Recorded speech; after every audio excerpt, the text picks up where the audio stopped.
विद्यार्थी मित्र हो नमस्कार. मी प्राध्यापक सचिन सत्रे व्हेनेटॉर करिअरच्या ऑनलाईन प्लॅटफॉर्मवरती आपण सर्वांचं मनपूर्वक स्वागत करतो. विद्यार्थी मित्र हो, आपणाला माहीतच आहे की या प्लॅटफॉर्मवरती आपण पोलीस भरती विषयक संपूर्णपणे मोफत मार्गदर्शन देत आहोत. त्या अंतर्गत मी तुम्हाला मराठी व्याकरण हा विषय शिकवत आहे. या विषयाअंतर्गत आपलं पहिलं लेक्चर अपलोड झालेलं आहे, ते भाषा या टॉपिक वरती. आज आहे आपलं दुसरं लेक्चर, ते आहे लिपी या टॉपिक वरती.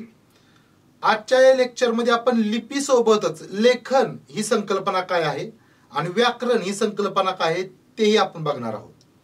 आणि विद्यार्थी मित्रांनो, आजच्या या लेक्चर मध्ये लिपी म्हणजे फक्त लिपीची संकल्पनाच नव्हे, तर भारतातील महत्त्वाच्या लिपी कोणत्या आहेत ज्या आपल्या परीक्षेला येतात, त्याचबरोबर आपल्या मराठी भाषेची लिपी कोणती आहे, त्या लिपीची वैशिष्ट्ये काय आहेत, त्या लिपीचे गुण कोणते आहेत, त्या लिपीचे दोष कोणते आहेत, ही सर्व माहिती बघणार आहोत. ही सर्व माहिती पोलीस भरतीच्या परीक्षेसाठी अत्यंत महत्त्वाची आहे. तर आता लगेच सुरू करूया. तर बघा, सुरुवातीला आपण बघूया लिपी ही संकल्पना काय आहे. तर विद्यार्थी मित्रांनो, लिपी हा जो शब्द आहे तो संस्कृत मधल्या लिप या धातूपासून तयार झालेला आहे. बघा, लिपी हा जो शब्द आहे तो संस्कृत मधल्या लिप या संस्कृत धातूपासून तयार झालेला आहे.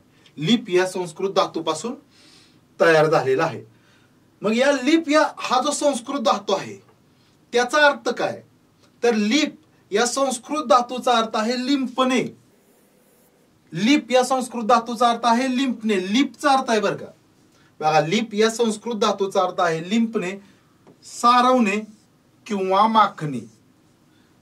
तर बघा, आता ज्या आपल्या घराच्या भिंती असतात त्या जास्तीत जास्त सिमेंटच्या असतात, पण पूर्वीच्या काळी बहुतेक घरांच्या भिंती ह्या मातीच्या असायच्या आणि या मातीच्या भिंती ह्या मातीनं लिंपल्या जायच्या. त्या जर भिंती खराब झाल्या, त्याच्यावर काय खड्डे ओरखडे पडले तर ते खड्डे किंवा ओरखडे काय केले जायचे, मातीनं लिंपून घालवले जायचे किंवा त्या भिंती शेणानं लिंपायचे. त्यामुळं लिप या धातूचा अर्थ लिंपणे असा आहे. आणि आता आपण काय करतो, तर शाईवर कागदावर शाईने लिहितो, म्हणजेच काय करतो, तर कागदावर शाईने लिंपतो. यावरूनच हा लिप पासून लिपी हा शब्द तयार झाला आहे. लिपचा अर्थ आहे लिंपणे. लिंपणे म्हणजे आपण काय करतो, तर शाईने कागदावर लिंपत असतो. आणि सारवणे म्हणजे पण आपल्याला माहित आहे की पूर्वीच्या काळी, अजून पण ग्रामीण भागात अनेक ठिकाणी काय केलं जातं, तर जमिनी ह्या शेणानं सारवल्या जातात, गाईच्या शेणानं सारवल्या जातात. तर बघा, लिपी हा जो शब्द आहे तो लिप या संस्कृत धातूपासून तयार झालेला आहे. याच्यावर असा परीक्षेला प्रश्न येतो की लिप या संस्कृत धातूचा अर्थ काय, तर त्याचा अर्थ आहे लिंपणे, सारवणे किंवा माखणे. कधी कधी पर्यायात लिंपणे देणार नाहीत, त्याच्याऐवजी सारवणे हा शब्द देतील किंवा माखणे हा शब्द देतील. कसाही प्रश्न आला तरी तुम्हाला उत्तर देता आलं पाहिजे. आता पुढे बघूया. तर ही जी लिपी असते, कोणत्याही भाषेची लिपी असते, त्या लिपीमध्ये काय असतं, तर आपल्या आवाजाच्या अनेक खूण असतात. लिपीमध्ये काय असतं, आपल्या आवाजाच्या अनेक खूण असतं आणि या खुणांनाच आपण काय म्हणतो, अक्षर म्हणतो. या खुणांनाच काय म्हणतो आपण, अक्षर म्हणतो. बघा, लिपीमध्ये आवाजाच्या अनेक खुणा असतात, या खुणांनाच काय म्हणतो आपण, अक्षर म्हणतो. तर अशा पद्धतीने आपण लिपी ही कन्सेप्ट थोडक्यात पाहिलेली आहे. आता याच्या आधारावर कसे प्रश्न येतात, एका प्रश्नाचा आपण बघूया. बघा विद्यार्थी मित्रांनो, हा प्रश्न तुम्ही लक्षपूर्वक वाचा, याचं काय उत्तर असेल हे तुम्ही अंदाज करा. प्रश्न काय आहे बघा, अत्यंत सोपा आहे की मानवाला लिपी अवगत झाल्यामुळे काय शक्य झाले. मानवाला लिपी अवगत झाल्यामुळे, मानवाला लिपी अवगत झाल्यामुळे काय शक्य झाले. मानवाला वाचन शक्य झाले का लिपी अवगत झाल्यामुळे, का लिहिणे शक्य झाले, का चिंतन शक्य झाले, का मनन शक्य झाले. तर हा प्रश्न पाठीमागल्या परीक्षेला आलेला आहे, त्यामुळे मी इथं घेतला. तर बघा, हा प्रश्न फसवा आहे किंवा मुलांना परीक्षेमध्ये आल्यानंतर विचार करायला लावणार आहे. तर या प्रश्नाचं उत्तर आहे की मानवाला लिपी अवगत झाल्यामुळे लिहिणे शक्य झाले. काय झाले, लिहिणे. कारण लिपी अवगत झाल्यामुळे मानव प्रथम लिहायला लागला आणि नंतर लिहिलेलं वाचायला लागला. त्यामुळे याचं उत्तर काय आहे? लिहिणे. तर मानवाला लिपी अवगत झाल्यामुळे काय झालं? लिहिणे अवगत झालं. लिहिणे म्हणजेच इथं दुसरा पर्याय पण असू शकतो, ते म्हणजे लेखन. तर बघा, मानवाला लिपी अवगत झाल्यामुळे लेखन अवगत झाले किंवा लिहिणे अवगत झाले. तर आता आपण काय बघूया, भारतातील अत्यंत महत्वाच्या अशा लिप्या ज्यांच्यावर परीक्षेला प्रश्न येतो किंवा परीक्षेला प्रश्न येऊ शकतो, अशा काही महत्वाच्या लिप्या. पहिली लिपी आहे खरोष्टी लिपी. खरोष्टी लिपी बघा, खरोष्टी लिपीचं मी स्पष्टीकरण लिहिताना काय लिहिलंय की गाढवाच्या ओठाच्या आकाराची लिपी. गाढवाच्या ओठाच्या आकाराची लिपी. आता गाढवाच्या ओठाच्या आकाराची लिपी हे तुम्हाला समजावं म्हणून त्या लिपीतली ही जी वर्णमाला आहे ती मी इथं दिलेली आहे. ही प्राचीन काळची लिपी आहे. आजच्या काळात ही लिपीमध्ये कोणी लेखन करत नाही. ही प्राचीन काळची लिपी आहे. तर खरोष्टी लिपीच्या मधले जे वर्ण असतात किंवा जे अक्षर असतात ती कशी असतात? गाढवाच्या ओठाच्या आकाराची. तर या खरोष्टी या शब्दामध्येच हा अर्थ लपलेला आहे. खरोष्टीमध्ये बघा दोन शब्द आहेत. पहिला शब्द आहे तो म्हणजे खर. खर म्हणजे काय? तर गाढव. खर म्हणजे काय? गाढव. आणि ओष्ठी, त्यामधला ओष्ठ हा शब्द म्हणजे काय? ओठ. ओष्ठ म्हणजेच ओठ. तर खर म्हणजे गाढव आणि ओष्ठ म्हणजे ओठ, यावरून खरोष्टी हा शब्द तयार झालेला आहे. त्यामुळं तुमच्या परीक्षेत जर प्रश्न आला की कोणत्या लिपीतील अक्षरे ही गाढवाच्या ओठाच्या आकाराची असतात, तर त्या खरोष्टी लिपी हे तुम्हाला सांगता आलं पाहिजे. कारण खरोष्टी या शब्दामध्येच तो अर्थ लपलेला आहे. खरोष्टी मधलं खर म्हणजे गाढव आणि ओष्टी म्हणजे ओष्ठ म्हणजे ओठ, यावरून हा शब्द तयार झालेला आहे. ही लिपी तुम्ही बघू शकता. तंतोतंत गाढवाच्या ओठाच्या आकाराची दिसणार नाही, तरी बऱ्यापैकी तशी दिसते. आता ही जी लिपी आहे खरोष्टी लिपी, तिचा आढळ कुठं आहे म्हणजे हे या लिपीचे पुरावे कुठं सापडतात? हे प्राचीन काळची लिपी आहे. हिचे मुख्यतः जे पुरावे आहेत ते सापडतात कुठं? वायव्य भारतात. बघा, वायव्य भारत म्हणजे कुठं? तर वायव्य सीमेवर आपल्या पाकिस्तान हा देश आहे. भारताच्या वायव्येवर पाकिस्तान हा देश आहे किंवा काही प्रमाणात अफगाणिस्तान पण देश आहे. तर त्या बाजूला वायव्य भारतात आणि अफगाणिस्तानचा जो कंधार भाग आहे बघा, अफगाणिस्तानचा कंधार भाग आहे, त्या भागात सुद्धा ही लिपी सापडते. या लिपीचा आढळ भारताचा वायव्य भाग आणि अफगाणिस्तानचा कंधार प्रांतात. बघा, अफगाणिस्तानचा जो कंधार प्रांत आहे, कंधार, या प्रांतावरूनच ही जी खरोष्टी लिपी आहे तिला गांधार लिपी असं नाव पडलेलं आहे. खरोष्टी लिपीलाच काय म्हणतात? गांधार लिपी असं म्हणतात. तर गांधार लिपी कशावरून नाव पडलेलं आहे? तर अफगाणिस्तान मधल्या कंधार प्रांतावरून. ऍक्च्युअली जर आपण बघितलं तर अफगाणिस्तानचा जो हा कंधार प्रांत आहे त्याचा उल्लेख महाभारतामध्ये सुद्धा येतो. जे आपल्या भारतातलं एक महत्वाचं महाकाव्य आहे महाभारत, त्याच्यामध्ये सुद्धा गांधार प्रांताचा उल्लेख येतो. अफगाणिस्तान हा भारताचाच पूर्वीचा भाग होता. आणि ह्या लिपीमध्ये आपल्याला काय आढळतं? तर बहुतेक बौद्धांच्या विषयीचं साहित्य याच्यामध्ये आढळतं. त्यामध्येच काय आहे तर सम्राट अशोकांचे जे शिलालेख आहेत, प्राचीन काळचं सर्वात जुनं साहित्य आपल्या भारतात आढळतं ते म्हणजे सम्राट अशोक यांचे शिलालेख. तर यांचे काही शिलालेख हे या लिपीमध्ये आहेत, काही शिलालेख हे खरोष्टी लिपीमध्ये आहेत आणि इतर लिप्यांमध्ये पण काही शिलालेख आहेत. मुख्यतः अनेक शिलालेख त्यांचे हे खरोष्टी लिपीत आहेत. आणि आपल्याला तर माहितच आहे की सम्राट अशोक यांनी त्यावेळी बौद्ध धर्म स्वीकारलेला होता. त्यामुळे बौद्ध उल्लेखामध्ये खरोष्टी लिपीचा उल्लेख येतो असंही म्हटलं जातं. आता पुढली लिपी बघूया. पुढली लिपी आहे ब्राह्मी लिपी. पुढली लिपी आहे कोणती? ब्राह्मी लिपी. तर ब्राह्मी तिच्या नावातच या लिपीचा उगमाविषयी आपल्याला माहिती समजते. तर ब्राह्मी लिपी ही ब्रह्मदेवाने निर्माण केली असं म्हटलं जातं. ब्राह्मी लिपी ही ब्रह्मदेवाने निर्माण केली असं म्हटलं जातं. आणि ब्रह्मदेवानं या विश्वाची पण निर्मिती केली आणि ह्या ब्राह्मी लिपीची पण निर्मिती केली असं म्हटलं जातं. त्यामुळेच या ब्राह्मी लिपीला अजून काय म्हटलं जातं बघा, तर भारतातील बहुतेक लिपींची माता बहुतेक लिपींची माता किंवा जननी असं या लिपीला म्हटलं जातं. ब्राह्मी लिपी जी आहे तिलाच काय म्हटलं जातं, भारतातील बहुतेक लिपींची माता किंवा जननी असं म्हटलं जातं. माता किंवा जननी म्हटलं जातं कारण भारतातल्या ज्या अनेक लिप्या आहेत त्यांचं उगमस्थान ही ब्राह्मी लिपीच आहे. भारतातील ज्या अनेक महत्वाच्या लिपी आहेत त्याचं उगमस्थान काय आहे, ही ब्राह्मी लिपीच आहे. आणि भारतातली सर्वात महत्वाची लिपी कोणती, तर ती आहे देवनागरी लिपी. भारतातली सर्वात महत्वाची लिपी कोणती आहे, देवनागरी लिपी. आणि या देवनागरी लिपीचे उगमस्थान सुद्धा ही ब्राह्मी लिपीच आहे. भारतातील महत्वाची लिपी कोणती आहे सर्वात महत्वाची, तर ही देवनागरी लिपी आहे. आणि देवनागरी लिपीचे उगमस्थान सुद्धा काय आहे, ही ब्राह्मी लिपीच आहे. त्यामुळं ही ब्राह्मी लिपी पण महत्वाची आहे. आता आपण पुढे जाऊया, आपल्या मराठी भाषेची लिपी आपण यानंतर बघूया. बघा मराठीची लिपी, कारण आपण मराठी भाषेचं व्याकरण शिकतोय त्यामुळे मराठीची लिपी आणि तिच्या सगळी वैशिष्ट्य आपल्याला माहित पाहिजेत. त्याच्यावर कसाही प्रश्न आला तरी आपल्याला उत्तर देता आलं पाहिजे. त्यामुळं ही महत्वाची आहे मराठीची लिपी. तर मराठीची जी लिपी आहे ती देवनागरी लिपीच आहे. मराठीची लिपी आहे ती कोणती आहे, देवनागरी लिपी हीच मराठीची लिपी आहे. तर ही देवनागरी जी लिपी आहे ती मुळात कुणाच्या, आर्य लोकांची लिपी आहे. बघा देवनागरी लिपी मुळात कुणाची आहे, आर्य लोकांची लिपी आहे. आर्य लोकांची लिपी आहे. तर हे जे आर्य होते त्यांचे डोळे टपोरे होते, त्यांचे नाक सरळ होते आणि ते उंचीला उंच होते.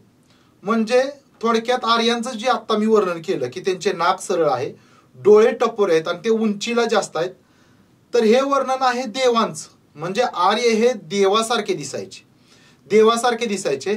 आणि हेच आर्य हे नगरात राहायचे, हेच आर्य नगरात राहायचे. त्यामुळे ह्या आर्यांची जी लिपी होती त्या लिपीलाच नाव काय पडलं, देवनागरी लिपी. बघा पुन्हा एक वेळ मी तुम्हाला सांगतो, हे जे आर्य होते ते देवासारखे दिसायचे. कशामुळे देवासारखे दिसायचे, तर त्यांचे डोळे टप्परे होते, रंग गोरा होता, नाक सरळ होतं आणि ते उंचीला होते, ते उंच होते. त्यामुळं ते देवासारखे दिसायचे आणि ते नगरातही राहायचे. त्यामुळं देवासारखे दिसणारे आणि नगरात राहणारे आर्य यांची जी लिपी होती त्या लिपीला ह्या देवनागरी असं त्यांच्या एकंदरीत वर्णनावरून नाव पडलेलं आहे. तर बघा देव म्हणजेच आर्य, आर्य हे देवांसारखे दिसायचे आणि ते नगरात राहणारे होते. त्यामुळं त्यांच्यावरूनच या लिपीला देवनागरी असं नाव पडलेलं आहे. आता ही जी देवनागरी लिपी आहे ती कशी बनलेली आहे, तर ही देवनागरी लिपी ही बघा उभ्या, आडव्या, तिरप्या आणि गोलाकार रेषांनी मिळून बनलेली आहे. हा मुद्दा अत्यंत महत्वाचा आहे. याच्यावर अनेक वेळा प्रश्न आलेला आहे की देवनागरी लिपी कशी बनलेली आहे, उभ्या, आडव्या, तिरप्या आणि गोलाकार रेषांनी मिळून बनलेली आहे.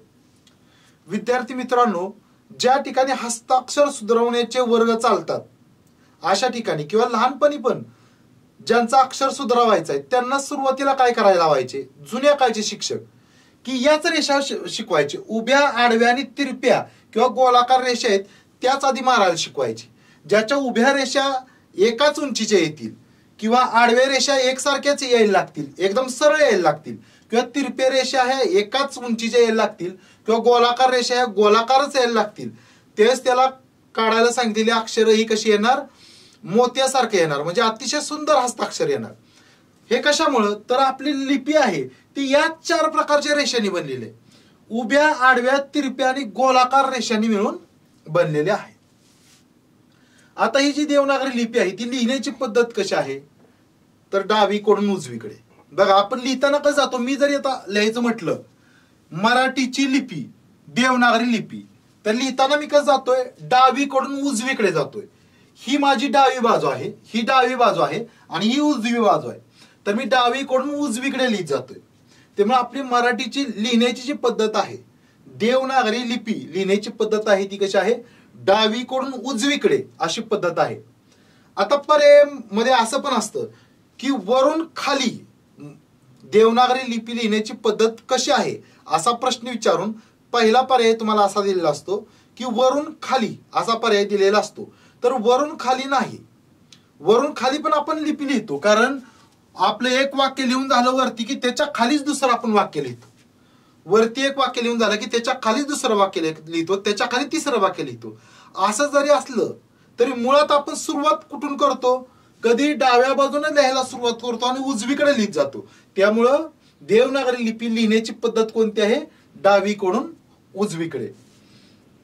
आता मराठीची जी लेखन पद्धत आहे किंवा आपल्या देवनागरी लिपीची जी लेखन पद्धत आहे बघा, देवनागरी लिपीची जी लेखन पद्धती आहे तिला एक नाव आहे, ते म्हणजे अबुगिडा. बघा, देवनागरी लिपीची जी लेखन पद्धत आहे तिला नाव आहे अबुगिडा. हे अबुगिडा हे नाव लक्षात ठेवणं अत्यंत गरजेचं आहे. तर आपली देवनागरी जी लिपी आहे, मराठीची लिपी आहे, तिची जी लेखन पद्धत आहे तिला नाव काय आहे? अबुगिडा. आता या देवनागरी लिपीचं महत्वाचं वैशिष्ट्य काय आहे? तर शिरोरेषा. शिरोरेषा ही वैशिष्ट्य आहे. शिरोरेषा म्हणजे काय? तर बघा, शिरोरेषा शिरोरेषा म्हणजे काय? तर प्रत्येक शब्द लिहून झाल्यानंतर त्याच्या डोक्यावरती जी आपण अशी रेष ओढतो, आडवी रेष, त्यालाच म्हणतात शिरोरेषा. प्रत्येक शब्द लिहून झाला की त्याच्या डोक्यावरती जी आपण आडवी रेष ओढतो त्यालाच म्हणतात शिरोरेषा. किंवा काही ठिकाणी या शिरोरेषेला शिरोरेघा असं पण म्हणतात. शिरोरेघा असंही म्हणतात. तर याच्यावर पण शिरोरेघा म्हणजे पण काय? कोणत्याही अक्षराच्या डोक्यावरती मारलेली आडवी रेष. शिर म्हणजे डोके आणि रेघा किंवा रेष म्हणजे रेष आपल्याला माहित आहे. तर कोणत्याही अक्षराच्या किंवा शब्दाच्या डोक्यावर जे आपण आडवी रेष म्हणतो त्याला शिरोरेषा असं म्हणतात. आणि हे या लिपीचं वैशिष्ट्य आहे, कारण आपल्याला या लिपीमध्येच शिरोरेषा असलेली दिसून येते. उदाहरणार्थ इंग्रजीची जी लिपी आहे त्याला पण शिरोरेषा मारत नाही, कारण त्याच्या शिरोरेषा नाहीतच. त्याचबरोबर भारताच्या दक्षिणेकडील भाषा आहेत, काय महत्वाच्या भाषा आहेत, त्यांच्यामध्ये पण आपण शिरोरेषा असलेली पाहत नाही किंवा नसतेच शिरोरेषा. त्यामुळं शिरोरेषा हे देवनागरी लिपीचं वैशिष्ट्य, हे आपण लक्षात ठेवणं गरजेचं आहे. आता ही जी देवनागरी लिपी आहे ती एक आदर्श लिपी आहे, हे एक महत्वाचा मुद्दा आहे. देवनागरी लिपी काय आहे? एक आदर्श लिपी आहे. तर आदर्श लिपी कोणत्या लिपीला म्हणतात हे लक्षात घ्या. आदर्श लिपी म्हणजे अशी लिपी की ज्या लिपीमध्ये उच्चारला जाणाऱ्या प्रत्येक ध्वनीसाठी स्वतंत्र चिन्ह असतं. उच्चारल्या जाणाऱ्या प्रत्येक ध्वनीसाठी किंवा आपल्या तोंडातून निघणारा जो प्रत्येक आवाज आहे त्या आवाज असण्यासाठी ज्या लिपीमध्ये स्वतंत्र चिन्ह असतं त्या लिपीला काय म्हणतात? आदर्श लिपी म्हणतात. आपली लिपी बहुतेक आदर्श लिपीच आहे. म्हणजे आदर्श लिपी म्हणजेच देवनागरी लिपी असं तुम्ही लक्षात ठेवणं गरजेचं आहे. तर आदर्श लिपी काय? बघा, इथं मी स्पष्टीकरण पण दिलेलं आहे की या लिपीत म्हणजे देवनागरी लिपीत उच्चारण्यात येणारा प्रत्येक ध्वनी स्वतंत्र चिन्हाने दाखवता येतो. आपल्या लिपीमध्ये किंवा देवनागरी लिपीमध्ये उच्चारण्यात येणारा प्रत्येक ध्वनी हा स्वतंत्र चिन्हाने दाखवता येतो. इतर अनेक लिप्यांमध्ये ही सुविधा नाही. तुम्ही इंग्रजीची जर लिपी घेतली तर त्याच्यामध्ये ळ हा वर्ण आहे, आपण मराठीत याचा वापर करतो, याचा उच्चार करण्याची व्यवस्था नाही. ळचा उच्चार करण्याची व्यवस्था नाही. ळचा उच्चार आपण करतो पण तो लिहिण्याची इंग्रजीच्या लिपीमध्ये व्यवस्था नाही किंवा सोय नाही. त्याचबरोबर तुम्ही त हा जो वर्ण आहे त्याचाही उच्चार आपण करतो पण इंग्रजीमध्ये तचा सुद्धा उच्चार नाही. कोणताही शब्द तुम्हाला त या उच्चाराचा इंग्रजीमध्ये सापडणार नाही.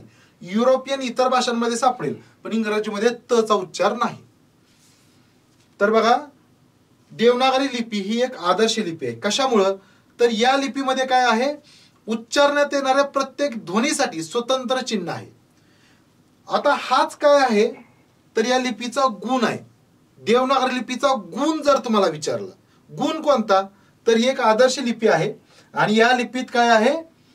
उच्चारल्या जाणाऱ्या प्रत्येक ध्वनीसाठी स्वतंत्र चिन्ह आहे. हाच काय आहे या लिपीचा गुण. हाच काय आहे? हाच गुण आहे. म्हणजे या लिपीचा हाच काय आहे? गुण आहे. तर बघा, या लिपीचा आपण गुण बघितला कोणता आहे. आता या लिपीमध्ये दोष कोणते आहेत हे बघूया. आपल्या लिपीचा जसा दोष आहेत तसे काही महत्वाचे दोष आहेत. त्या महत्वाच्या दोषांमधले आपल्याला फक्त दोनच महत्वाचे दोष बघायचे आहेत. आपल्या देवनागरी लिपीमध्ये असणारे महत्वाचे दोनच दोष बघायचे आहेत. त्यामधला पहिला जो दोष आहे बघा, आपल्या लिपीमधला पहिला दोष आहे तो म्हणजे या लिपीमध्ये फक्त ई आणि उ हे दोनच स्वर ऱ्हस्व आणि दीर्घ अशा स्वरूपात लिहिता येतात. बघा, ई आणि उ हे दोनच स्वर कसे लिहिता येतात? ऱ्हस्व आणि दीर्घ असे लिहिता येतात. ऱ्हस्व आणि दीर्घ म्हणजे काय? ऱ्हस्व म्हणजे आखूड उच्चारांचा आणि दीर्घ म्हणजे लांबट उच्चारांचा. ऱ्हस्व म्हणजे आखूड उच्चारांचा आणि दीर्घ म्हणजे लांबट उच्चारांचा. उदाहरण देऊन तुम्हाला सांगतो. उदाहरण इथं आपण घेऊया एका बाजूला. तर बघा, आता ई चा जर लांबट उच्चार करायचा असेल तर आपण हे दुसरे ई वापरतो आणि उ चा जर लांबट उच्चार करायचा असेल तर हे दुसरं उ वापरतो. तर याच्यामध्ये हे जे पहिलं ई आहे ते आहे ऱ्हस्व. पहिलं ई आहे ते आहे ऱ्हस्व. पहिलं उ आहे हे पण आहे ऱ्हस्व. याच्यामध्ये दुसरा ई आहे तो आहे दीर्घ आणि हा उ आहे तो पण आहे दीर्घ. याचं उदाहरण देऊन सांगतो. समजा मी एक शब्द लिहिला इथं इमारत आणि दुसरा एक शब्द लिहितो इथं इडलिंबू. बघा, तर इमारत या शब्दाचा तुम्ही स्वतंत्रपणे हा व्हिडिओ बंद झाल्यानंतर तुम्ही व्हिडिओ उच्चार करून बघू शकताय किंवा हा व्हिडिओ पॉज करून पण तुम्ही उच्चार करून बघू शकताय. इमारत या शब्दाचा उच्चार करताना ईचा उच्चार थोडासा आखूड होतोय. इमारत लगेच ईचा उच्चार होतोय, थोडा ईचा उच्चार थोडा आखूड होतोय. म्हणजेच इथं ईचा उच्चार कसा आहे? ऱ्हस्व आहे. पण इमारत या शब्दामध्ये ईचा उच्चार ऱ्हस्व आहे आणि तशी लिहिण्याची इथं सोय आहे. त्याचबरोबर इडलिंबू या शब्दात जर तुम्ही उच्चार केला तर ईचा उच्चार थोडा लांबट होतो. तुम्ही स्वतंत्र करून पहा, तुमच्या लक्षात येईल. ईचा उच्चार थोडा लांबट होतो. म्हणजेच या ईचा उच्चार हा दीर्घ आहे. दीर्घ आहे आणि तशी लिहिण्याची पद्धत पण आहे. त्या तसं लिहिण्याची सोय पण आहे. कोणत्या? या स्वराच्या बाबतीत.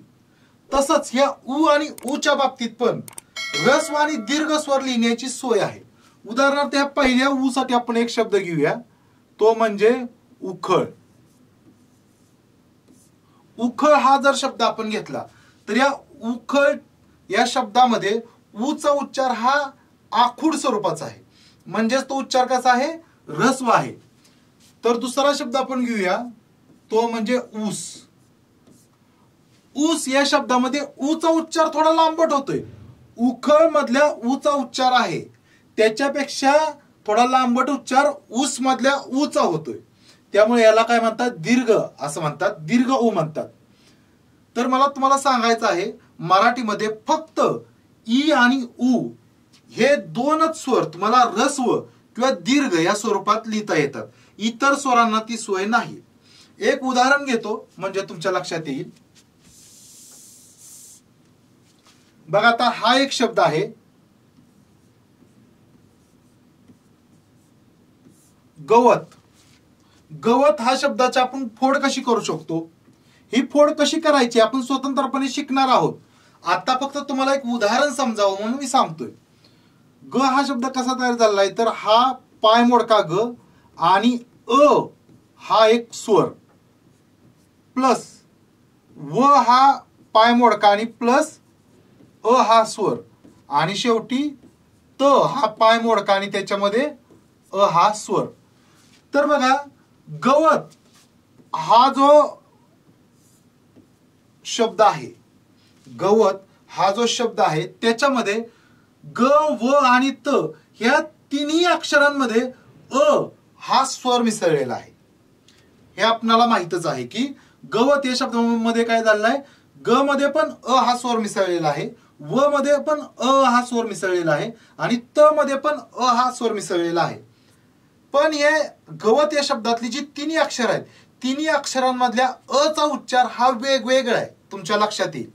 गवत असा उच्चार करताना व चा उच्चार सर्वात लांब होतोय. गवत बघा, गवत मध्ये पण अच मिसळलेला आहे, पण व मधल्या अ चा उच्चार हा थोडा लांबट होतोय. गवत. आणि याच्यामधला सर्वात जास्त लांबट ह्या व मधला होतोय. त्यानंतर ग मधला थोडा लांबट होतोय, पण त मधला अ चा उच्चारच होत नाही. गवत गवत त च्या उच्चारापाशी आपण थांबतोय, तिचा उच्चार त्याचा लांबट होतच नाही, अजिबात सुद्धा लांबट होत नाही. म्हणजे इथल्या व चा उच्चार लांबट असून सुद्धा ग च्या उच्चारापेक्षा आणि त च्या उच्चारापेक्षा व मधल्या अ चा उच्चार हा लांबट असून सुद्धा तो लांबट वेगळा दाखवण्याची व्यवस्था आपल्या लिपीमध्ये नाही, त्यामुळे हा एक दोष आहे. फक्त आपल्यामध्ये काय आहे, ई आणि उ हे दोनच स्वर आपल्याला ऱ्हस्व किंवा दीर्घ या स्वरूपात दाखवता येतात किंवा लिहिता येतात. त्याचबरोबर दुसरा दोष आहे, आपण दोष बघतोय देवनागरी लिपीतला दुसरा दोष आहे, ते म्हणजे च, छ, ज, झ हे वर्ण दोन पद्धतीने उच्चारले जातात. च, छ, ज, झ हे जे वर्ण आहेत ते दोन पद्धतीने उच्चारले जातात. आता ह्या वर्णांची जी उच्चार पद्धती आहे ती आपण वर्णांची उच्चारस्थाने या टॉपिक मध्ये व्यवस्थितपणे शिकणार आहोत. आता फक्त तुम्हाला उदाहरण समजावं म्हणून मी उदाहरण सांगतोय सोपं कमीत कमी वेळामध्ये. दोन शब्द जर आपण घेतले, समजा एक शब्द आहे बघा, हा शब्द, हे दोन वेगवेगळे शब्द आहेत. हे दोन वेगवेगळे शब्द कसे आहेत मी उच्चारल्यानंतर तुमच्या लक्षात येईल. पहिला आहे तो जग. पहिल्या शब्दाचा उच्चार आहे काय, जग. जग म्हणजेच काय, थोडक्यात हे विश्व. विश्वाला आपण काय म्हणतो, जग म्हणतो. थोडक्यात मी त्याचा अर्थ सर्वसाधारण अर्थ देतोय तुम्हाला, त्याच्या जवळचा अर्थ देतोय तुम्हाला समजावं म्हणून. जग या शब्दाचा अर्थ काय आहे, विश्व. आणि हा दुसरा शब्द आहे त्याचा उच्चार जर मी समजा केला जग असा, तर त्याचा अर्थ होतो जिवंत राहा. बघा, पहिल्या शब्दाचा जर उच्चार मी जग असा केला तर त्याचा अर्थ होतोय काय, विश्व असा. शब्द तोच आहे. आणि त्या जग याच शब्दाचा उच्चार जर मी जग असा केला तर त्याचा अर्थ होतोय जिवंत राहा. आपण काय म्हणतोय, तू सुखाने जग. सुखाने जग म्हणजे सुखाने जिवंत राहा असा त्याचा अर्थ असतो. तर शब्द एकच आहे पण त्याचा जर उच्चार बदलला तर अर्थ कसा बदलतोय. जग असं म्हटलं तर त्याचा अर्थ विश्व असा होतोय आणि जग असं म्हटलं तर जिवंत राहा असा त्याचा अर्थ होतोय. तर मराठीमधले जे हे शब्द आहेत, चार जे वर्ण आहेत, च, छ, ज, झ यांचे दोन उच्चार आहेत. हा एक आहे आपल्या लिपीमधला दोष आहे. त्याचबरोबर आपल्याला च ची पण काही उदाहरणं देता येतील. उदाहरणार्थ लगेच तुम्हाला सांगतो बघा, चार हा एक शब्द आहे आणि दुसरा चाक हा एक उच्चार आहे. आता या दोन्ही शब्दामध्ये च ला कानाचा एकच शब्द आहे. दोन्ही चार या शब्दामध्ये पण च ला काना चा असाच आहे आणि चाक या शब्दामध्ये पण च ला काना चा असाच आहे. पण दोन्ही शब्दांमधला च चा उच्चार वेगवेगळा आहे. वरच्या जो चार आहे त्याच्यामध्ये चार असा उच्चार होतोय, म्हणजे च ला य जोडल्यासारखा उच्चार होतोय चार असा. तर खालच्या चाक मधला चाक असा उच्चार, त्याला य जोडल्यासारखा होत नाही. या उच्चारांची पण काही नावं आहेत, त्या आपण वर्णांची उच्चारस्थानं या टॉपिक मध्ये व्यवस्थित शिकणार आहोत. आता फक्त हा दोष बघताना एवढं एक मी तुम्हाला उदाहरण दिलं. आता बघा, बाळबोध लिपी म्हणजे काय हे आपण आता बघूया. तर मराठीची जी लिपी आहे तिला आपण काय म्हणतो, देवनागरी लिपी असं म्हणतो, बरोबर. तर देवनागरी लिपीचंच थोडं विस्तृत रूप म्हणजे बाळबोध लिपी. बाळबोध लिपी जी आहे ती मराठीचीच लिपी आहे, मुद्दा लक्षात घ्या. बाळबोध लिपी ही सुद्धा मराठीचीच लिपी आहे आणि देवनागरी ही सुद्धा मराठीचीच लिपी आहे. पण सर्वात महत्वाचा मुद्दा तुम्हाला सांगतोय, परीक्षेमध्ये जर प्रश्न आला की मराठीची लिपी कोणती आणि पर्यायामध्ये जर देवनागरी लिपी आणि बाळबोध लिपी असे दोन्हीही पर्याय असतील तर तुम्हाला उत्तर लिहायचं आहे देवनागरी लिपी. उत्तर काय लिहायचं आहे, देवनागरी लिपी हेच उत्तर लिहायचं आहे. तर ही बाळबोध लिपी जी आहे ती काय आहे, देवनागरी लिपीचंच थोडं विस्तृत रूप आहे. देवनागरी लिपीचंच विस्तृत रूप आहे. आता विस्तृत रूप काय आहे हे तुम्हाला सांगतो. त्याच्या आधी बाळबोध लिपी म्हणजे काय लक्षात घ्या. बाळबोध लिपी म्हणजेच सोपी लिपी. बाळबोध लिपी म्हणजेच सोपी लिपी, म्हणजे जी लहान मुलांना सुद्धा समजायला सोपी जाते. बाळ म्हणजे काय, लहान मूल. बाळ म्हणजे लहान मूल. बोध म्हणजे समजणे. बोध म्हणजे काय, समजणे. बाळ म्हणजे लहान मूल आणि बोध म्हणजे समजणे. म्हणजे ज्या लिपीचा बोध लहान मुलांना सुद्धा होतो ती लिपी म्हणजे काय, बाळबोध लिपी. बघा, म्हणजे जी लिपी लहान मुलांना पण समजते ती कशी असणार, सोपी असणार, म्हणून हिलाच काय म्हणतात, सोपी लिपी म्हणतात. आणि ही जी बाळबोध लिपी आहे ती काय आहे, देवनागरी लिपीचेच थोडस विस्तृत रूप आहे. तर विद्यार्थी मित्रांनो लक्षात घ्या, देवनागरी लिपी आहे ती आपण घेतलेली संस्कृत भाषेकडून घेतलेली आहे, कारण ती मुळात आर्यांची लिपी आहे. पण संस्कृत कडून घेतल्यानंतर या लिपीमध्ये आपण काही बदल केला, या लिपीचा थोडा आपण विस्तार केला आणि ते विस्तार केल्यानंतर त्या लिपीला काय नाव मिळालं, बाळबोध लिपी. उदाहरणार्थ जी देवनागरी लिपी आहे त्याच्यामध्ये ळ हा वर्ण नाही. देवनागरी लिपीमध्ये ळ हा वर्ण नाही. हा ळ हा वर्ण आहे तो आपण दक्षिणेकडील ज्या भाषा आहेत, द्राविडियन भाषा गटातील त्यांना भाषा म्हणतात, त्या भाषांच्या कडून आपण ळ हा वर्ण घेतलेला आहे. ळ हा वर्ण घेतलेला आहे. किंवा अलीकडेच तुम्हाला माहिती असेल किंवा आपण पुढे शिकणारच आहोत की मराठीमध्ये नवीन 2 स्वरांचा समावेश केलेला आहे, तो म्हणजे ॲ आणि ऑ. हे जे स्वर आहेत हे आपण इंग्रजी भाषेच्या प्रभावामुळे आपल्या मराठीमध्ये आले आहेत, तर यांचा पण समावेश आपण केलेला आहे, तो देवनागरी लिपीतच केलेला आहे. पण मूळ देवनागरी लिपीत हे काही स्वर नव्हते, तरी आपण नव्यानं घेतलेले आहेत. त्यामुळं या आपली जी लिपी आहे देवनागरी लिपी, ती कोणती लिपी आहे, बाळबोध लिपी जी आहे ती काय आहे तर देवनागरी लिपीचंच थोडं विस्तृत रूप आहे. कारण देवनागरी लिपीमध्येच असे काय आपण एक्स्ट्रा वर्ण, जादाचे वर्ण ऍड करून ही नवीन लिपी तयार केली आहे, तिलाच म्हणतात बाळबोध लिपी. तर विद्यार्थी मित्रांनो आता आपण बघणार आहोत मोडी लिपी. मोडी लिपी. तर विद्यार्थी मित्रांनो ही जी मोडी लिपी आहे ती मध्ययुगामध्ये विकसित झालेली आहे. मध्ययुगामध्ये म्हणजे कधी तर छत्रपती शिवाजी महाराजांच्या जन्माच्या आधी 150 ते 200 वर्षांपूर्वी ही लिपी महाराष्ट्रात विकसित झाली.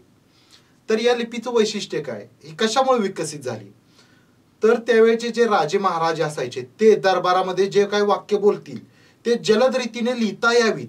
राजे महाराजे दरबारामध्ये जी वाक्य बोलायचे ते वाक्य जलद रीतीने लिहिता यावीत म्हणून देवनागरी लिपीमधील जी अक्षरं होती ती मोडून लिहिण्याची एक पद्धत विकसित झाली होती, किंवा त्या अक्षरांना मुरड घालून लिहिण्याची एक पद्धत विकसित झाली होती. त्या पद्धतीलाच काय म्हणतात, मोडी लिपी. बघा मी इथं दिलेलं पण आहे की देवनागरी लिपी जलद रीतीने, कशी देवनागरी लिपी जलद रीतीने लिहिता यावी म्हणून त्यातील अक्षरे मोडून लिहिण्याची किंवा त्यांना मुरड घालण्याची जी पद्धत होती मध्ययुगामध्ये, त्या पद्धतीलाच काय म्हणतात, मोडी लिपी. ही मोडी लिपी जी आहे त्या मोडी लिपीलाच आपण काय म्हणतो, मराठीची 10व लिपी असं सुद्धा म्हणतो. मराठीची 10व लिपी म्हणजे रनिंग स्क्रिप्ट असं सुद्धा म्हणतो. मराठीची रनिंग स्क्रिप्ट म्हणजेच 10व लिपी. कारण माणूस बोलत असतानाच जलद रीतीने त्याचे बोलणे लिहिता यावे यासाठी या लिपीचा उगम झाला किंवा या लिपीची निर्मिती झाली. तर या लिपीचा शोध कोणी लावला, तर या लिपीचा शोध लावलेला आहे हेमाद्री पंडित यांनी. हेमाद्री पंडित. तर आपल्याला माहितच आहे महाराष्ट्राच्या इतिहासामध्ये यादव काळ म्हणून एक काळ होऊन गेला, ज्ञानेश्वर महाराजांना समांतर असा तो काळ होता. म्हणजे यादव घराण्याचं राज्य होतं आपल्या महाराष्ट्रावर. त्या यादव घराण्यामध्येच हेमाद्री पंडित हे नोकरीस होते आणि त्यांनीच या लिपीचा शोध लावला. हेमाद्री पंडित यादव काळातले हे हेमाद्री पंडित होते, यांनीच काय केलेलं आहे, मोडी लिपीचा शोध लावलेला आहे. पण ही लिपी जी आहे ती काय छपाईसाठी उपयुक्त नसल्यामुळं नंतरच्या काळात बाद झाली. म्हणजे 1950 नंतर सर्वसाधारण ही लिपी बाद झाली आहे. 1950 नंतरच्या काळात ही लिपी बाद झाली कारण छपाईसाठी अनुकूल नव्हती. कारण याच्यात एकात एक अक्षर मिसळत जायचं आणि ते छपाईसाठी उपयुक्त नव्हती. या मोडी लिपीमधलं एक अक्षर तुम्हाला मी फक्त सांगू शकतो उदाहरणादाखल. तुम्ही लहानपणापासून ऐकत असाल किंवा तुमच्या मोठ्या लोकांना तुम्ही विचारलं तर कुणी सांगेल की जो नाग असतो, नाग असतो म्हणजे सापाचा एक प्रकार नाग, त्या नागाच्या फाण्यावर 10चा आकडा असतो असं आपण ऐकत आलो आहोत. तर या नागाच्या फाण्यावर जो 10चा आकडा असतो तो 10चा आकडा असतो मोडी लिपीत. लक्षात ठेवा 10चा आकडा असतो तो मोडी लिपीत असतो. आपला व्हिडिओ संपल्यानंतर तुम्ही युट्यूबवर बघू शकता किंवा गुगलवर पण तो सर्च करू शकता 10चा आकडा. तो 10चा आकडा कसा असतो बघा, 10चा आकडा या प्रकारचा 10चा आकडा असतो.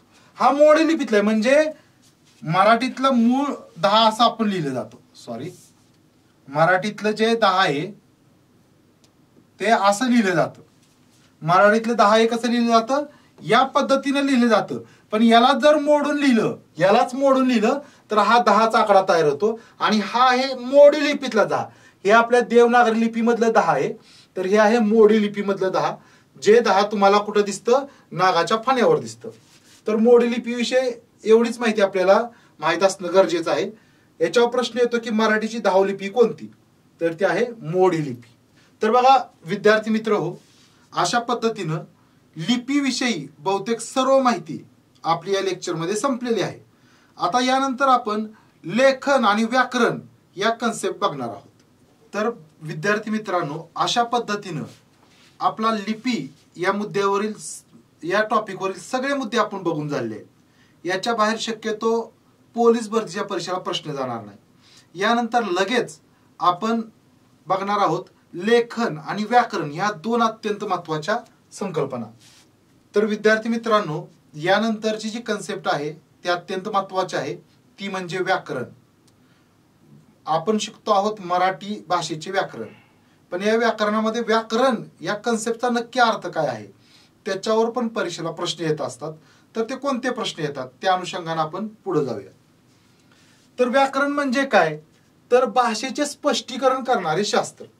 बघा व्याकरण म्हणजे काय, तर भाषेचे स्पष्टीकरण करणारे शास्त्र. आता परीक्षेला जर हा प्रश्न आला की भाषेचे स्पष्टीकरण करणारे शास्त्र म्हणजे काय, तर अनेक जण त्यामध्ये जो पहिला पर्याय दिलेला असतो भाषाशास्त्र हेच उत्तर लिहून येतात. भाषेचे स्पष्टीकरण करणारे शास्त्र म्हणजे भाषाशास्त्र असं अनेकांना वाटतं, पण तसं नाही. भाषेचे स्पष्टीकरण करणारे शास्त्र म्हणजे व्याकरण हेच उत्तर तुम्ही लक्षात ठेवायचं आहे. त्यामध्ये भाषाशास्त्र असा पर्याय दिला असला तरी तो पर्याय चुकीचा असतो. तर भाषेचे स्पष्टीकरण करणारे शास्त्र म्हणजे काय, व्याकरण, हे तुम्ही पक्क लक्षात ठेवणं गरजेचं आहे. त्यानंतर व्याकरणाची जी दुसरी व्याख्या येते ती म्हणजे भाषेचे व्यवहार ज्या नियमांनी ठरवले जातात ते नियम स्पष्ट करणारे शास्त्र म्हणजे काय, व्याकरण. बघा भाषेचे व्यवहार ज्या नियमांनी ठरवले जातात ते नियम स्पष्ट करणारे शास्त्र म्हणजे काय, तर व्याकरण. आता भाषेचे व्यवहार कोणते असतात, तर भाषेचे व्यवहार असतात बोलणे, लिहिणे, वाचणे, हे भाषेचे व्यवहार असतात. तर भाषेचे हे जे व्यवहार आहेत ते ज्या नियमांनी ठरवले जातात ते नियम स्पष्ट करणारे शास्त्र म्हणजे व्याकरण. सोपी व्याख्या आहे, काय अवघड नाही. त्यानंतर हा एक मुद्दा महत्वाचा आहे की व्याकरणाला शब्दानुशासन असं कोणी म्हटलंय, असा पाठीमागे प्रश्न आलेला होता की व्याकरणाला शब्दानुशासन असं कोणी म्हटलेलं आहे, तर ते म्हटलेलं आहे महर्षी पतंजली यांनी. बघा महर्षी पतंजली हे जे आहेत ते व्याकरणाला काय म्हणतात, शब्दानुशासन असं म्हणतात. शब्दानुशासन असं म्हणतात. तर शब्दानुशासन याचा अर्थ काय आहे, बघा शब्दानुशासन या शब्दामध्ये 2 शब्द आहेत. त्यातला पहिला शब्द आहे तो म्हणजे शब्द हाच. पहिला आहे शब्द हाच शब्द आणि दुसरा आहे अनुशासन. शब्द तर तुम्हाला माहित आहे मराठीमध्ये अनेक शब्द असतात, हे सगळे शब्दच आहेत, ते म्हणजे शब्द. तर अनुशासन म्हणजे काय, तर अनुशासन म्हणजेच नियमन, म्हणजेच नियम घालून देणे. बघा अनुशासन म्हणजेच नियमन, म्हणजेच नियम घालून देणे म्हणजे काय, तर शब्दांना नियम घालून देणे म्हणजे शब्दानुशासन. शब्दांना नियम घालून देणे म्हणजे शब्दानुशासन म्हणजेच व्याकरण, हे लक्षात ठेवा. व्याकरणालाच महर्षी पतंजली काय म्हणतात, शब्दानुशासन म्हणतात. आणि शब्दानुशासन याचा अर्थ काय आहे, तर शब्दानुशासन म्हणजे शब्दाला नियम घालून देणे किंवा शब्दांचं नियमन करणे किंवा शब्दांचं अनुशासन करणे म्हणजेच व्याकरण. तर बघा तुम्हाला हा मुद्दा लक्षात ठेवायचा आहे की महर्षी पतंजली व्याकरणाला काय म्हणतात, तर शब्दानुशासन म्हणतात. आता पुढला हा मुद्दा आहे त्याचं मी तुम्हाला स्पष्टीकरण देतो की भाषा आणि व्याकरण यांचा संबंध सांगताना भाषेला नदीची उपमा दिली जाते. याच्यावर पण काही परीक्षांमध्ये प्रश्न आलेला आहे की भाषेला कशाची उपमा दिली जाते, तर भाषेला नदीची उपमा दिली जाते. पण कधी, तर भाषा आणि व्याकरण यांचा संबंध सांगताना. कारण कोणतीही भाषा आधी तयार होते आणि नंतर तिचं व्याकरण तयार होतं. कोणतीही भाषा आधी तयार होते आणि नंतर तिचं व्याकरण तयार होतं. तसंच नदीचं पण असतं. नदी आधी प्रवाहित होते, म्हणजे पाणी आधी प्रवाहित होतं, व्हायला लागतं आणि नंतर तिचे काठ तयार होतात. नंतर तिचे तीर तयार होतात. नदीचे जे काठ असतात किंवा त्यालाच आपण नदीचा तीर म्हणतो, ते नंतर तयार होतात. आधी पाण्याचा प्रवाह व्हायला लागतो, नंतर तिचे तीर तयार होतात. आणि ते तीर काय करतात तर नदीला एक शिस्त लावतात, नदीला शिस्त लावतात आणि त्याच शिस्तीच्या माध्यमातून नदीला प्रवाहित व्हायला लावतात. तसंच आधी काय होते, भाषा निर्माण होते आणि नंतर व्याकरण निर्माण होतं. पण हे जे नंतर निर्माण झालेलं व्याकरण आहे तेच काय करतं, भाषेला एक शिस्त लावतं, भाषेला नियम घालून देतं आणि त्यामुळे भाषा ही कायमस्वरूपी टिकते. तर अशा पद्धतीनं भाषा आणि व्याकरण यांचा संबंध सांगताना काय केलं जातं तर भाषेला नदीची उपमा दिली जाते. हे आपण लक्षात ठेवणं गरजेचं आहे. तर विद्यार्थी मित्रांनो, अशा पद्धतीनं या ठिकाणी आपलं हे लेक्चर संपत आहे. तर आतापर्यंत आपण काय बघितलं तर भाषा म्हणजे काय, लिपी म्हणजे काय, लेखन ही कन्सेप्ट काय आहे आणि व्याकरण ही कन्सेप्ट काय आहे हे आपण पाहिलं. तर विद्यार्थी मित्रांनो, मी पहिल्या लेक्चरमध्ये पण सांगितलेलं आहे आणि आताही सांगतोय, तुम्हाला जर मराठी व्याकरणाच्या नोट्स हव्या असतील तर तुम्ही जी आपली ही जी लेक्चर सिरीज सुरू आहे, या लेक्चर सिरीज मध्ये ज्या आपल्या पीपीटीज आहेत, हे जे फळ्यावर लिहिलेलं दिसतंय तुम्हाला, याचेच स्क्रीनशॉट काढून तेच तुम्ही तुमच्या नोटबुक मध्ये जर व्यवस्थित लिहून काढलं तर त्याच तुमच्या पोलीस भरतीच्या मराठी व्याकरणच्या नोट्स ठरणार आहेत. त्याच्या बाहेर परीक्षेला प्रश्न येणार नाही. पण याच्यासोबत अजून एक गोष्ट तुम्ही करणं गरजेचं आहे, ती म्हणजे या पीपीटीज वाचायच्या, ही लेक्चर्स बघायची. लेक्चर जर समजलं नाही तर पुन्हा पुन्हा बघा. लेक्चर विषयी काय जर शंका असेल तर तुम्ही कमेंट बॉक्स मध्ये पण सांगू शकता. आणि हे लेक्चर बघितल्यानंतर ज्या टॉपिकवर तुम्ही लेक्चर बघितलेलं आहे त्या टॉपिकवरचेच प्रश्न, तुमच्याकडे जे सराव प्रश्न असेल मराठी व्याकरणाचा किंवा पाठीमागे झालेल्या प्रश्नपत्रिकांचा एखादा संच असेल मराठी व्याकरणाच्या, त्याच्यामध्ये त्याच टॉपिकवरचे प्रश्न तुम्ही सोडवायचे आणि ते सोडवून बघताना तुम्हाला किती समजले ते बघायचंय आणि त्यामुळे तुमचा चांगल्या पद्धतीनं सराव होईल. तर अशा पद्धतीने आपला इथंच व्हिडिओ संपतोय. पण तुम्हाला जाता जाता अजून एक आठवण करून देतो, ते म्हणजे आपल्या या प्लॅटफॉर्मवरती वेनेटर करियर्स या प्लॅटफॉर्मवरती आपण पोलीस भरतीविषयी संपूर्णपणे मोफत मार्गदर्शन देत आहोत. त्यानंतर गणित आणि बुद्धिमापनचे अनेक व्हिडिओज अपलोड झालेले आहेत. गणित बुद्धिमापन हा संपूर्णपणे विषय तुम्हाला इथं मोफत शिकवला जाणार आहे. त्याचबरोबर जीकेचे सुद्धा काही व्हिडिओज येत आहेत, आलेले आहेत आणि मराठी व्याकरणचे सुद्धा सर्व व्हिडिओज, संपूर्ण मराठी व्याकरण शब्द संपत्ती सहित या प्लॅटफॉर्मवरती येणार आहे. त्यामुळे या चॅनलला सबस्क्राईब करा. व्हिडिओ आवडत असतील तर त्याला लाईक करा आणि तुमच्या मित्रांना पण शेअर करा. थँक्यू.